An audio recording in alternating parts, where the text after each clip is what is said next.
the boxes. So I was wasting my time really going to the Gardaí about any such damage or complaints. And there were people full time at it. It was their main source of petty cash. And given the city was full, everywhere you turned, these boxes were in 3s and 4s. And if you went into the GPO, there was 30 to 40, which are all gone now. There's very few in there now. But that was before mobile phones and before all of the internet age, when transmission or when communication is so easy now. This was all people had, and lots of people didn't have phones in their home, or if they were out of doors, these were their only chance. But people lost an awful lot of money on them. And there to see the movement of to deposit the cash. That meant all the cash was deposited, and all the transmitter was free, and receiver to speak away. And of course the operator would come back and say, sorry, your time is up, and they'd ask you to put in a few more coins, which you would do, and go ahead. And if it was in the Dublin area, there was a forced release in which it would go off automatically after 4 minutes. So I think for 11 or 12 pence you got 3 or 4 minutes speech on that within the Dublin area. So that's the story of the old AB plates. You'll see them in many movies, and I think there's one of the great train robber, Biggs, I think, was in Dublin, and he was filmed that one at the corner of Houston Station Bridge or Kingsbridge in a movie, of course, and he's calling England on one of those. But most of the stuff we used then was direct imported from the British system.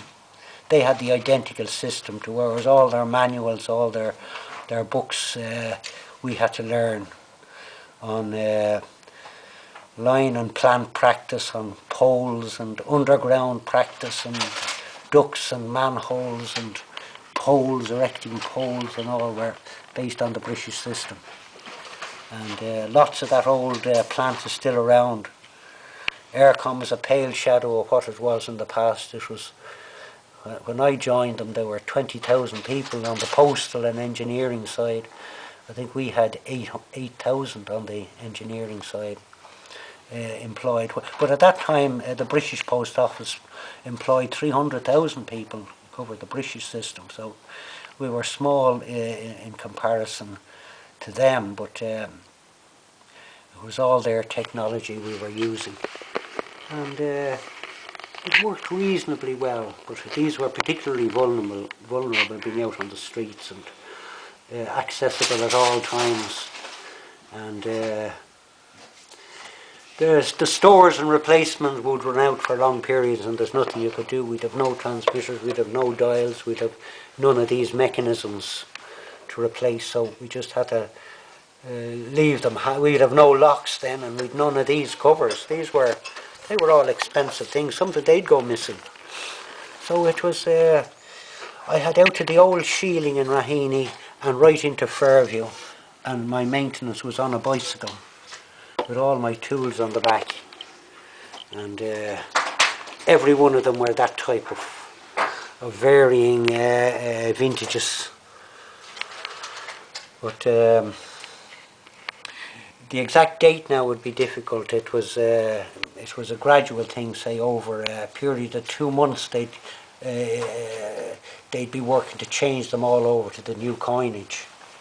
Again, someone had to get to every phone and every hotel and every public phone in the area to change as a result of a budget announcement that calls were going up from 5p to 10p.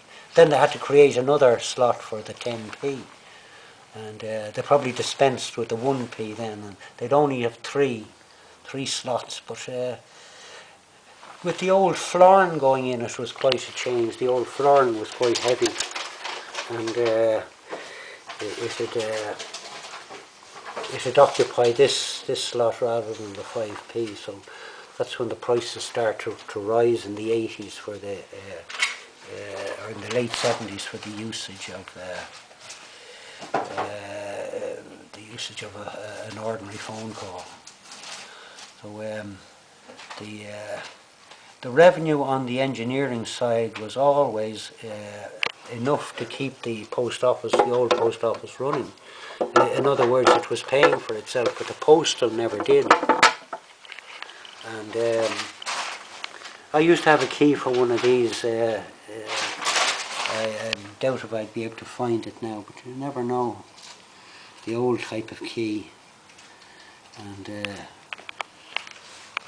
I'm sure all those men that used to collect that money through this are all dead and buried. Now that's only plastic. That's only it used to be steel. It used to be cold steel. Unless that was in use in a safe location, that wouldn't last much time out on the street. A little bit of oil used to help those various mechanisms to work clear, and that's a time spring that's supposed to last 7 seconds to release, to allow the call to break down while you were getting your money back, so it wouldn't hold. They'd give 7 seconds for all the magnetic switches in the exchanges to release and demagnetize. So that was a feature of the old communications public system, and an age long gone.